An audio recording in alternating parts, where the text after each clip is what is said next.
وہ اس لیے کہ ایک ہی دن پہلے ایک بہت ہی سینئر لیول ایرانین ڈیلیگیشن یہاں موجود تھا اسلام آباد میں، اور مذاکرات میں بلکہ وہ مصروف تھا۔ اس کے ساتھ ساتھ ہمارے ایک جوائنٹ ملٹری ایکسرسائز بھی ہو رہا تھا ایران کے ساتھ، اور آپ کو معلوم ہے کہ حال ہی میں ہمارے جو رابطے ہیں وہ بڑھ گئے تھے، خاص طور پہ جب سعودی عربیہ اور ایران کے درمیان مفاہمت ہوئی، راپروشما ہوا جو چین نے کروایا۔ اس کے بعد سے پاکستان کے لیے کافی ڈپلومیٹک آپشنز اور ڈپلومیٹک اسپیس کھل گئی تھی، جس کے پاکستان نے پورا فائدہ اٹھایا ایران سے اپنے تجارتی تعلقات میں بھی اضافہ سے۔ ایسے وقت پہ جبکہ ایران اپنی ڈپلومیٹک آئسولیشن کو توڑ چکا تھا، خاص طور پہ سعودی عربیہ کے ساتھ راپروشما کرنے کے بعد، اور بہت سارے عرب ممالک جو ہیں وہ بھی ایران کے ساتھ تعلقات نارملائز کرنے کو تیار تھے، تو انہوں نے ایک ایسا ایکشن اس وقت لیا جس سے کہ ان کی ڈپلومیٹک آئسولیشن جو ہے وہ ظاہر ہے بڑھے گی because of the attacks also in Syria and Iraq. تو ان سارے ایکشن سے یہ نہیں سمجھ آتی کہ ایرانین لیڈرشپ کی کیلکولیشن کیا ہے۔ یہ ضرور ہے کہ ایران کو ڈومیسٹک پریشر بہت ہے ایرانین لیڈرشپ پہ، خاص طور پہ اس لیے کہ انہوں نے غازہ پہ باتیں زیادہ کی ہیں لیکن ایکشن کوئی نہیں خاص دکھایا انہوں نے۔ تو ایک طرح سے اس پہ دباؤ پڑ رہا تھا ایرانین لیڈرشپ پہ کہ دکھائیں کہ آپ کے پاس یہ اسٹرینتھ ہے کہ you can act against other countries, لیکن جیسے سینیٹر مشاہد صاحب نے فرمایا۔ سر فرمائیے گا کہ ایرانی صدر ابراہیم رئیسی کا شمار ایران کی سینئر ترین لیڈرشپ میں ہوتا تھا، اور یہ سمجھا جا رہا تھا کہ 85 سالہ سپریم لیڈر آیت اللہ علی خامنئی کا کہ وہ جانشین ہو سکتے ہیں، ممکنہ طور پر یہ تصور تھا۔ یہ فرمائیں کہ ایران کے لیے یہ واقعہ جو ہے ایک واقعی ناقابل تلافی نقصان ہے؟ السلام علیکم جی، اور آپ کے ویوز کو بڑا السلام علیکم۔ اور پہلی بات تو یہ کہ پوری پاکستانی قوم اپنے ایرانی بھائیوں بہنوں کے دکھ اور غم میں شریک ہے۔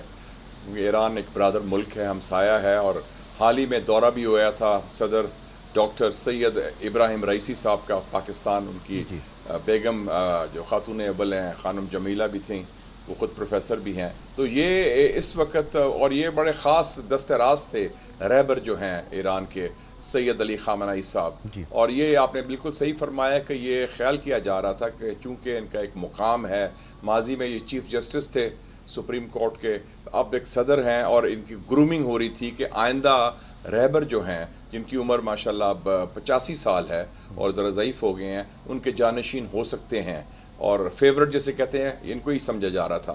تو وہ میں سمجھتا ہوں جو رہبر کے اپنے منصوبے تھے اور جو اعلیٰ قیادت ہے، ان کے لیے یہ ناقابل تلافی نقصان ہے، کیونکہ یہ ایک جنون انقلابی تھے، انہوں نے انقلاب میں حصہ لیا بطور اسٹوڈنٹ، مشہد کی ان کی پیدائش تھی، پھر ان کی فیملی، ان کے والد صاحب بھی روحانیان کی طرف سے تھے، ایک اس روحانی فیملی سے، ان کے جو فادر ان لا بھی جو تھے وہ بھی اپنا مشہد کے جو سب سے بڑے نماز جمعہ کے امام تھے۔ تو یہ ہر لحاظ سے وہ فٹ کرتے تھے جو انقلاب ایران کی قیادت ہے اور رہبری کا ایک جو قیادت کے لیے کوالیفائی کرتے تھے۔ تو یہ واقعی بڑا ایک دھچکا ہے ان کے لیے۔ اور آپ نے ان کے دورہ پاکستان کا ذکر کیا تو بہت ہی غیر معمولی حالات تھے کہ پاکستان میں جو سیکیورٹی تھی، یعنی وہ جب کراچی تشریف لائے تو اس دن پورا شہر بند تھا، چھٹی کر دی گئی تھی، تو سیکیورٹی کے بڑے خدشات بھی تھے اور اس کے انتظامات بھی بڑے زبردست تھے۔ تو یہ جو حادثہ ہوا، اس حوالے سے ایران نے نہ تو کسی پر الزام لگایا ہے، اور ایران مخالف قوتیں جو ہیں انہوں نے بھی کسی رد عمل کا اظہار نہیں کیا ہے۔ حقیقت یہ ہے کہ انقلابی ایران کے بعد مشرق وسطیٰ میں جنگوں اور خفیہ محاذ کے باعث ایران میں یہ پر اسرار نقصانات جو ہیں یہ ہوتے رہیں گے، اس سے دوچار رہے۔ آپ کیا سمجھتے ہیں؟ دیکھیں جی، یہ بڑی واضح بات ہے کہ انقلاب ایران 1979 میں جو امام خمینی کی قیادت میں برپا ہوا، اور یہ بہت بڑا واقعہ ہے مسلم دنیا میں۔ اس نے پوری مسلم دنیا کو ہلا کے رکھ دیا، پوری عالمی سیاست کو ہلا کے رکھ دیا، کیونکہ امریکہ کے جو سب سے بڑا مورا تھا اس خطے میں، شہنشاہ ایران، اس کا خاتمہ ہو گیا۔ تو اس وقت سے ایران کے خلاف ایک غیر اعلانیہ خفیہ جنگ ہے جس میں دہشت گردی استعمال ہوتی ہے۔ اور آپ نے ابھی خود بھی لسٹ دی ان کے خاص طور پہ جنرلز کی جو پاسدارانہ انقلاب کے ہیں، ان کے سائنٹسٹ کی، اور آخر میں جو محسن فخری زادہ صاحب جو جن کو شہید کیا گیا، ہر لیول کی لیڈرشپ جو اس کو نشانہ بنایا، اور پھر جی ہر لیول کی لیڈرشپ. اور ابھی بھی حال ہی میں ان کے 2 اور جنرل کو شہید کیا گیا بیروت میں بھی, دمشق کے علاوہ, جنرل رضا زاہدی کے علاوہ بھی. تو اس حوالے سے شام میں جو حملہ ہوا اس لیے جو آپ فرما رہے ہیں نا, جب جی بالکل شام میں حملہ ان کے باقاعدہ ایک ڈپلومیٹک مشن پر ہوا, سفارت خانے پر ہوا, اور جس میں کونسلیٹ کا آفس تھا, جس میں ان کو شاید معلوم تھا کہ جو پاسداران انقلاب کے جو لوکل کمانڈر ہیں شام اور لبنان کے, وہ رضا واحدی صاحب وہ تشریف فرما تھے. تو اس حوالے سے اسی لیے جب وہ کراچی لائے یا لاہور آئے تو سیکیورٹی بہت ٹائٹ تھی. مجھے یاد ہے کہ پچھلے دورہ تھا حسن روحانی صاحب کا 2016 میں, وہ صرف اسلام آباد تشریف لائے تھے, اور اس سے پہلے جنرل ضیاء الحق صاحب نے انوائٹ کیا تھا صدر سید علی خامنہئی صاحب کو. اس کو میں جرنلسٹ تھا, مسلم کا ایڈیٹر تھا, 1986 کی بات ہے. تو اس وقت بہت سیکیورٹی تھی, لیکن ان کا بھی بڑا والہانہ استقبال ہوا تھا. تو ایران کو یہ سیکیورٹی کا اسپیکٹ ہے, اس لیے کیسرائیں کافی ہو رہی ہے کہ یہ کیسے ہوا کہ ایک جہاز میں ایک اتنا بڑا کریش جو ہوا ہے, جس میں صدر بھی تھے اور ان کے وزیر خارجہ بھی تھے ماشاءاللہ, حسین امیر عبدالعالیان, پھر ان کے لوکل گورنر بھی تھے اور ان کے لوکل کمانڈر بھی تھے, سارے اکٹھے شہید ہو گئے. تو مجھے امید ہے کہ بہت اہم شخصیت. ایک تو سیکیورٹی کی بھی خلاف ورزی ہوئی کہ سارے ایک ہی جہاز میں تھے. نارملی ایسا نہیں ہوتا کہ اتنے بڑی شخصیات 2-3 مختلف جہاز میں جاتی ہیں, لیکن غالباً کوئی لوکل ٹور تھا, شاید انہوں نے سمجھا کہ یہ ہوگا. لیکن یہ ظاہر ہے کہ ایرانی حکام جو ہیں, اور ایرانی انٹیلیجنس کافی تیز ہے ہماری انٹیلیجنس کی طرح, وہ اس کا سراغ تو لگائے گی اور اس کا پورا نکالے گی کہ اس کے پیچھے کیا محرکات ہیں. ابھی تک کوئی ایسی بات ایران کی طرف سے, تھوڑی سی کیسرائی ہوئی ہے ان کے میڈیا میں, انفارملی سوشل میڈیا کہہ لیں, دوسرے میڈیا کا, لیکن باضابطہ سرکاری بیان کوئی ایسا نہیں آیا جس میں کوئی نشاندہی ہو کہ شاید حادثہ نہیں تھا یا سازش تھی. تو ابھی تک اس کی کوئی نشاندہی نہیں ہوئی. اچھا, یہ آئندہ 50 دنوں میں نئے صدر کا انتخاب ہونے جا رہا ہے. کیا ممکنہ طور پر ایک مرتبہ پھر آیت اللہ علی خامنہئی کے وفادار اور ایک ثقیر شخصیت ہی کامیاب ہوگی ایران کے صدر کے لیے؟ یہ ضروری نہیں ہے. دیکھیں نا, ایران کا سسٹم بڑا انٹرسٹنگ سسٹم ہے. ایک اوورال جو جتنے بھی انقلابی ہیں قوتیں ہیں, اور نظریاتی طور پر بڑے واضح ہیں, وہ امام خمینی کی مقلد بھی ہیں, ان کی لائن بھی فالو کرتے ہیں, لیکن اس میں بھی شیڈز ہیں. جیسے ان کو کہا جاتا تھا یہ کنزرویٹو ہیں. جیسے حسن روحانی صاحب جو آئے تھے, ان کے پیش رو وہ ریفارمسٹ تھے. تو آپ کو یاد ہوگا کہ 2017 میں انہوں نے بھی الیکشن لڑا روحانی صاحب کے خلاف. 2017 میں یہ الیکشن ہار گئے تھے ابراہیم رئیسی صاحب, اور 2021 میں پھر الیکشن یہ جیتے ہیں اب آ کے دوسری کوشش میں. تو ابھی بھی میں دیکھ رہا تھا کہ جو مثلا ایک بڑے اچھے رہنما ہیں ایران کے, علی لاریجانی صاحب, جو اسپیکر بھی رہے ہیں, ان کو ریفارمسٹ کہتے ہیں, اور وہ نیوکلیئر پروگرام کے انچارج بھی رہے, ہمارے اچھے دوست بھی ہیں. تو وہ میں دیکھ رہا تھا وہ بڑے ایکٹیو ہو گئے ہیں, اور بھی ایسے لوگ ہیں. تو ابھی میرے خیال میں کچھ بیلنس کرنے کی کوشش کی جائے گی. یہ ضروری نہیں کہ اسی طرز کا, اسی نوعیت کا کوئی قیادت ملے. ایک تو اس پائے کا لیڈر تو نہیں ہوگا شاید, لیکن اور بھی کئی لیڈرز ہیں جو سینئر ہیں, ان میں سے انتخاب ہوگا. پھر ایرانی عوام کا فیصلہ ہوگا کہ کس کو ووٹ دیں. اور تصور یہ کیا جا رہا ہے کہ کوئی جوش و جذبہ جو ہے بہت ہی زیادہ اگلے انتخابات میں نہیں ہوگا جو 50 دنوں میں ہونے. یہ آپ یہ صحیح فرما رہے ہیں, کیونکہ ایک دم سارا جو ہوا ہے, سچویشن بھی ایسی ہے, حالات بھی مجموعی طور پر ایران کے بھی اقتصادی حالات کو بہت اچھے نہیں ہیں, اور دوسرا سلامتی کے حوالے سے بھی سیکیورٹی کی سچویشن. مشرقی وسطیٰ میں باقاعدہ ایک جنگ ہو رہی ہے. اس جنگ میں ایران تقریباً شریک بھی ہوا کچھ عرصے کے لیے. جب اسرائیل نے ان کے خلاف جارحیت کی تو اس کا جواب دیا ایران نے, پھر منہ توڑ جواب اپنے راکٹس کے ذریعے اور ڈرونز کے ذریعے اور میزائل کے ذریعے. تو اوورال سچویشن ایسی نہیں ہے کہ کوئی الیکشن کا ماحول بنے.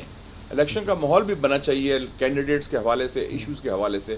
تو اس طرح ماحول نہیں بنے گا. میں سمجھتا ہوں کہ پرامن الیکشن ہو جائے گا, لیکن وہ جوش جذبہ ولولہ جو ہونا چاہیے جیسے 2017 میں تھا یا اور ماضی کے الیکشن میں تھا جب عبدی نجات بھی لڑے تھے الیکشن, تو وہ شاید نہیں ہو.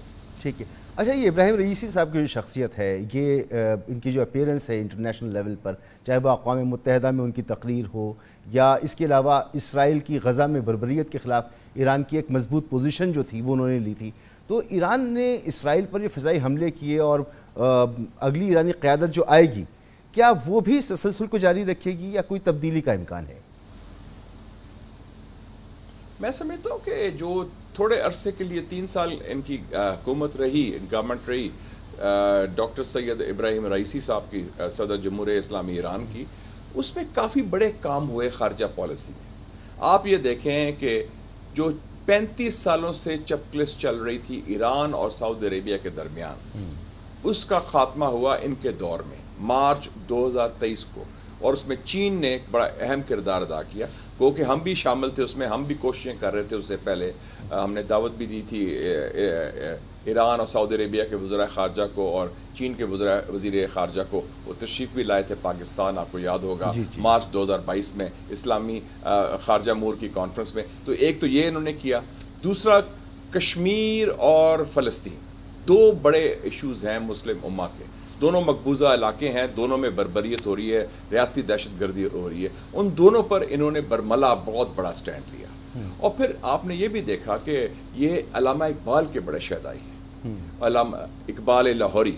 یہ بھی ان کی بیگم بھی جو خانم جمیلے ہیں، اور انہوں نے بھی جب یہ گئے مزار میں بھی، آپ کو یاد ہے، فاتحہ کرنے لاہور میں، اس میں جو اظہار کیا، کیونکہ علامہ اقبال کی بیشتر شاعری 60-70% تو فارسی میں ہے.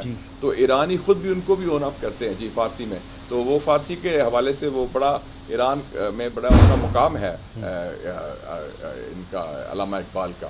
وہ بھی کیا. پھر انٹرنیشنلی بھی انہوں نے جس طرح زوردار طریقے سے مسلم امہ ہو یا ایران ہو یا ایشوز کے حوالے سے بات ہو، دھیمے لہجے کے، سافٹ سپوکن. میں ان کو کئی سالوں سے جانتا تھا، ان کو بھی اور وزیر خارجہ کو بھی، حسین امیر عبدالعالیان، دونوں بڑے پائے کے لیڈر اور پختہ لیڈر اور ٹھوس لیڈرز.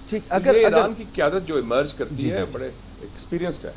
اگر یہ کہیں تصور موجود بھی ہے کہ کوئی سبوٹاژ تھا اس ساری صورتحال میں، تو میرے خیال ہے پالیسیز کا اثر اس لیے نہیں ہو سکتا کیونکہ صدر کا کام مملکت کے معاملات چلانا ہے. جو حقیقی گائیڈ لائن ہے وہ رہبر کی ذمہ داری ہے. تو جو بھی الیکٹ ہو کر آئے گا تو ایران کی پوزیشن انٹرنیشنلی جو رہی ہے غالباً اس میں فرق نہ آئے. آپ ایسا سمجھتے ہیں؟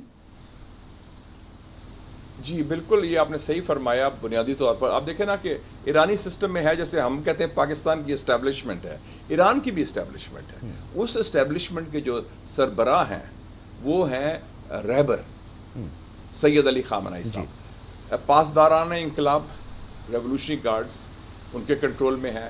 نیشنل سیکیورٹی کونسل، قومی سلامتی کونسل ان کے کنٹرول میں ہے. نیوکلیئر پروگرام ان کے کنٹرول میں ہے. اور خاص طور پر جو بڑی فاؤنڈیشنز ہیں جن میں بہت پیسہ ہے، جیسے امام علی رضا فاؤنڈیشن ہے، دوسری فاؤنڈیشنز ہیں. ایک فاؤنڈیشن جو ابھی مخبر صدر قائم مقام صدر ہیں وہ اس فاؤنڈیشن کے ہیڈ بھی ہیں، وہ بھی بہت بڑی فاؤنڈیشن ہے جس میں بہت پیسہ بھی ہے. تو وہ رہبر کے کنٹرول میں ہوتا ہے. اور اگر نقصان اگر کوئی ہے، حالات ہیں وہ چلاتے ہیں. اگر کوئی نقصان ہے تو وہ یہ جو آپ نے شروع میں فرمایا کہ رئیسی صاحب کی گرومنگ ہو رہی تھی نیکسٹ رہبر کے لیے، تو یہ ایک بہت بڑا نقصان ہوا ہے. جی بالکل، یہ بہت ظاہر ہے، کیونکہ خاص طور پہ صدر رہبر خامنہئی صاحب کے لیے، کیونکہ وہ چاہتے ہیں کہ جو امام خمینی نے انقلاب لے کے آئے، برپا کیا، تو اس کو آگے بڑھایا جائے اسی ٹیم سے جن کی انقلابی سوچ بھی ہو. اور آپ کو یاد ہوگا کہ جب یہ پچھلی گورنمنٹ تھی رئیسی صاحب سے پہلے حسن روحانی صاحب کی، جس میں وزیر خارجہ جواز ظریف صاحب تھے، ان کی ذرا لائن تھوڑی سی مختلف تھی کہ امریکہ سے بات کی جائے، امریکہ کے ساتھ معاہدہ کیا جائے نیوکلیئر کا، جو کرنے میں کامیاب بھی رہے. حالانکہ خامنہئی صاحب تھوڑے سے اس پر ان کے اتنے حق میں نہیں تھے. وہ کہتے تھے امریکہ پر اعتبار نہیں کر سکتے، یہ بھاگ جائیں گے. اور بات ان کی آخر میں صحیح ثابت ہوئی کہ امریکہ نے یک طرفہ طور پر وڈرا بھی کر لیا، لیکن انہوں نے کہا اجازت دے دی کہ ٹھیک ہے آپ کریں معاہدہ، اگر کر سکتے ہیں. تو اس حوالے سے ایک پریزیڈنٹ کا رول ہے، ڈیفائنڈ ہے، ایک سسٹم کے اندر ہی ہوتا ہے، وہ اس لائن سے باہر نہیں جا سکتے.